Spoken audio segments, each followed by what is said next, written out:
Hi, Stars and Stripes RC here with you tonight. I've got a new one to me. I decided to get this one because I want to get back to some basic prop stuff. I've been doing a lot of jets.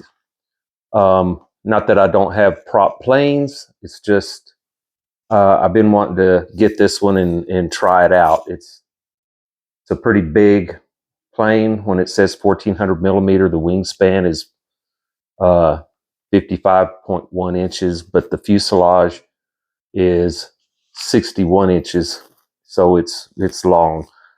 This is the FMS 1400 millimeter F3A Olympus. The wings, again, the wingspan 55.1 inches, length 61 inches. Flying weight is 3.086 pounds. I'm not sure if that's the flying weight on what battery, because they recommend a 6S 3300 to 5000. So the flying weight could vary. It has a 60 amp ESC, 4258 550 kV high performance motor. It has four 17-gram metal gear servos and a nice 15x7 wood prop that comes with it.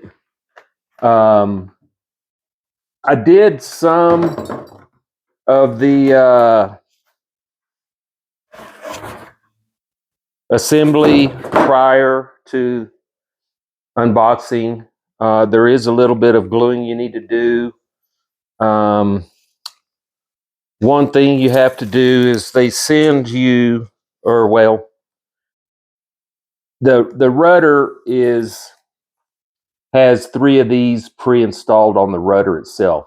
Okay, the nylon pin hinge. But you do have to glue it into this part of the fuselage. I've seen where people use foam tack for that. I chose to use 30-minute epoxy.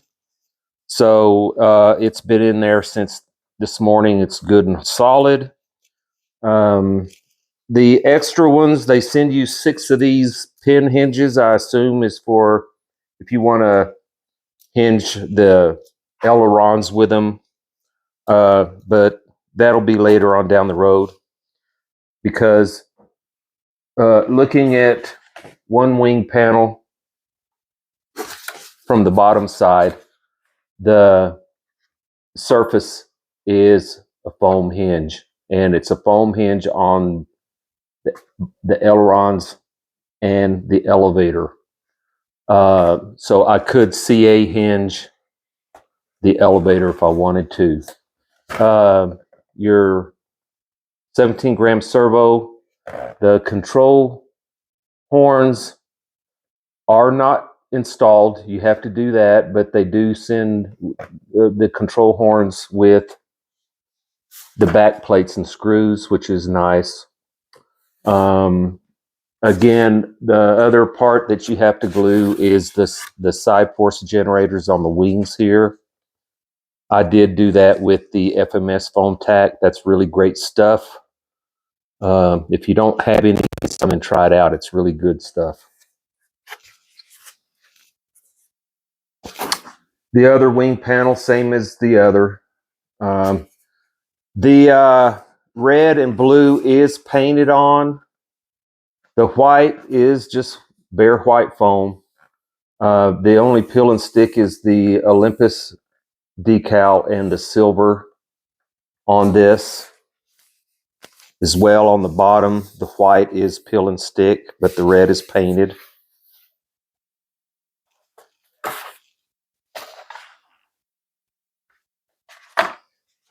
Your elevator halves, again, foam hinge. The control horn is a one-piece piece of plastic here that's glued onto the surface, which is not going to come loose. They do join together like so. So it is just one servo driving the elevator halves.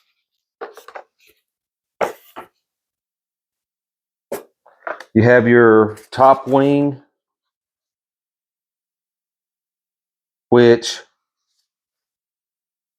will mount here like that.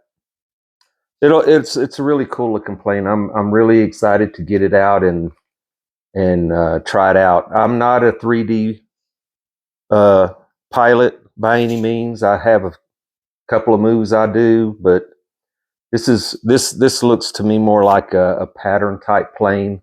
But I've seen videos on YouTube. It looks capable of doing anything you want to do with it. It's supposed to be really nice with knife edges and that kind of thing.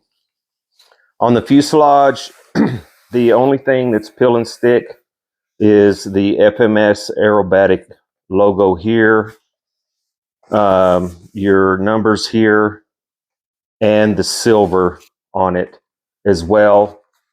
The FMS.com logo here. Everything else is painted. Looking at the front, nice cowl up front, plenty of air scoops here to draw in the air to cool your electronics. Nice wooden prop.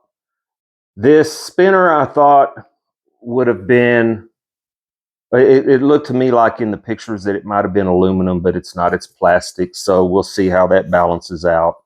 You could, if you could find a aluminum spinner that size, that would be a good addition. It has your holes on the side here to let the air out as it comes in, which looks really cool. Has a really appropriate looking pilot for it. Pretty basic cockpit. Sticker on the control panel. Looking inside, it's really strange that they put a battery tray here because you can't really slide it. It slides forward, but you can't really take it out, put a battery on, and slide it back in. So I'm assuming that you slide it forward, get your battery positioned, and lock it in. So your battery is more to the rear, more back than forward on this. The CG on this is 180 to 190 millimeters, so that's probably going to, you know, with the battery placement there, it'll CG fine.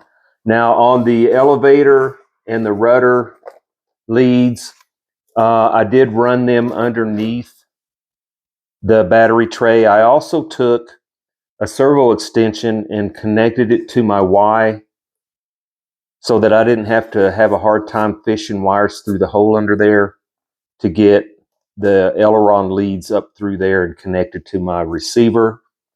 So I did that. That way I can, if I want to take the wings off, I can, and then my servo, my aileron leads will just be there whenever I want to put it back together again. But that, oh, the landing gear. On the landing gear, has a groove here. You put the landing gear in here, and then a plastic piece in here that goes over that and screws and holds it in. Your wing has 4 screws that hold it in. The wing does have 2 spars, which is really good. And then you have 1 spar for your elevator. So I'm excited again to get this out tomorrow and get a maiden video for you guys on it. So look for that. Look for also my discount codes for FMS in my description, as well as a link to rcbattery.com. And thanks for watching.